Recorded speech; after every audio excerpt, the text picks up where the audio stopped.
चाचा चौधरी और घड़ी का रहस्य।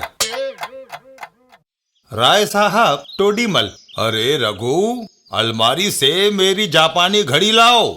रघु घड़ी लेकर वहां आता है। मैं ले आया हुजूर। राय साहब टोडीमल घड़ी में समय देखते हैं।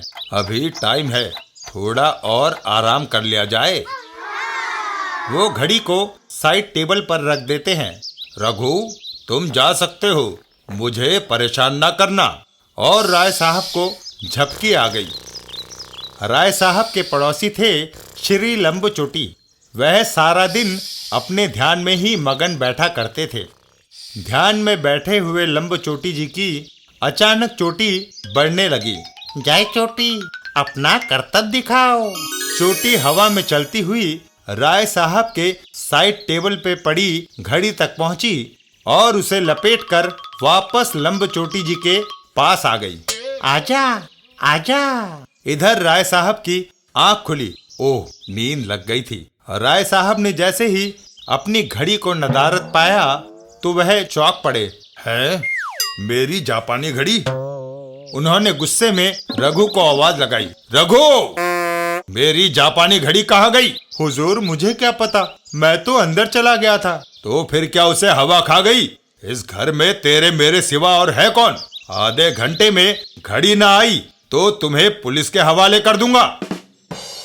ये सुनकर रघु मुंह लटकाए हुए एक तरफ चल पड़ा। लो, बैठे बिठाए मुसीबत आ गई।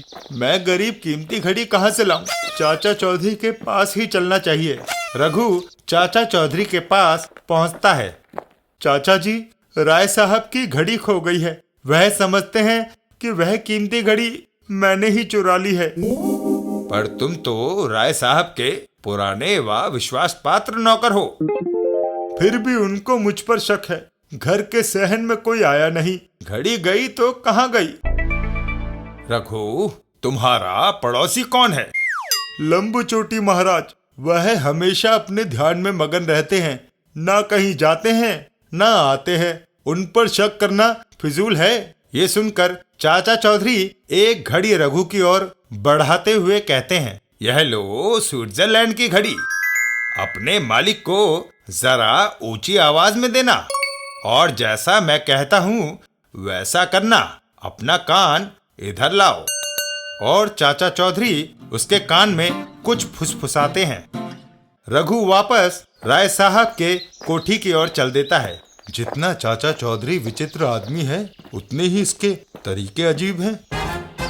घर पहुंचकर, लीजिए स्विट्जरलैंड की घड़ी। क्या मैं बहरा हूँ? इतना कहकर राय साहब घड़ी को ले लेते हैं और फिर क्यों ना थोड़ा और सो लिया जाए। राय साहब फिर से गहरी नींद में चले जाते हैं। इधर उनके पड़ोसी लंबू चोटी महाराज। सुना था रघु ने राय साहब को एक स्विट्जरलैंड की घड़ी दी है। राय साहब के खर्राटे मैं भी सुन रहा हूँ। चोटी, अपना करतब दिखा। पहले की तरह चोटी फिर से बढ़ने लगती है और राय साहब की साइड टेबल तक पहुंच जाती है।